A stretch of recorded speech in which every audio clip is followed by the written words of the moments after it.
网上爆出美国100多份机密文件是出了内鬼还是自导自演？自导自演的话，目的又是什么呢？各位朋友，大家好，我是严树军，欢迎收看严树军论评。今天我们论评的主题是100多份机密泄露，内鬼还是自导自演？目的又是什么呢？社交媒体网站上出现了一批文件，引发了外界的广泛热议。据说这批文件是美国的国家安全机密，数量多达上百份，内容也涉及到了中国、乌克兰和中东等多个地区。而其中关于乌克兰春季反攻计划的部分引起了我的注意。文件显示，乌克兰计划组建9个主力旅加3个预备旅，共12个作战旅，于5月份对俄军发起反攻行动。另外，乌克兰还将准备250辆左右的坦克和350辆左右的装甲车。值得一提的是虽然这并不是乌军反攻计划首次被泄露，但这份文件却是从北约内部流出的高级机密。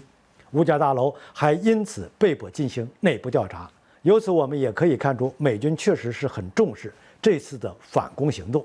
或许他们的战略目标就是想复刻去年的赫尔松反攻计划，扭转当前战局，对乌克兰不利的态势。但问题是，这次的反攻行动能像去年一样成功吗？大概率是不能的。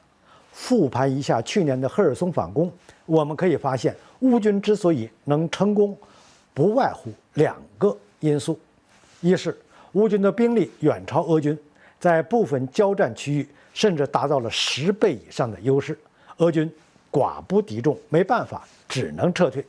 二是赫尔松和俄军控制区之间隔了一条第聂伯河，一旦赫尔松大桥被炸断后，俄军的支援难度将会成倍增加。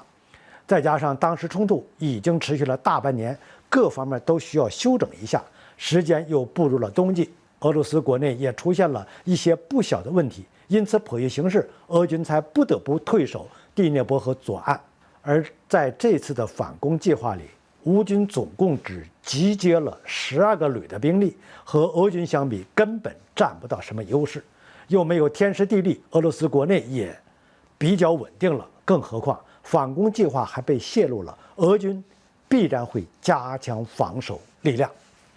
在这种情况下，乌军或许很难找到反攻的机会了。当然，也不排除这本身就是一个阴谋。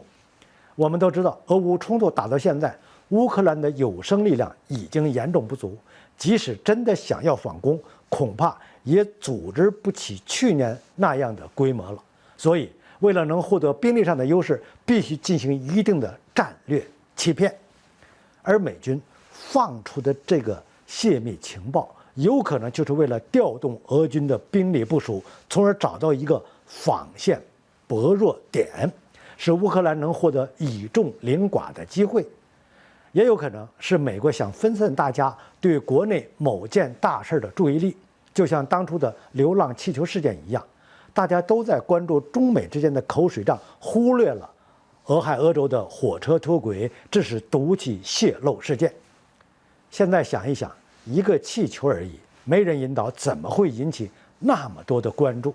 这次的文件泄密也是相同的道理，看着好像很严重，或许实际上一点都不重要。当然，这都只是猜测，真相到底是怎样的，还有留待时间验证。好，本期的话题就论评到这里，我们下期见。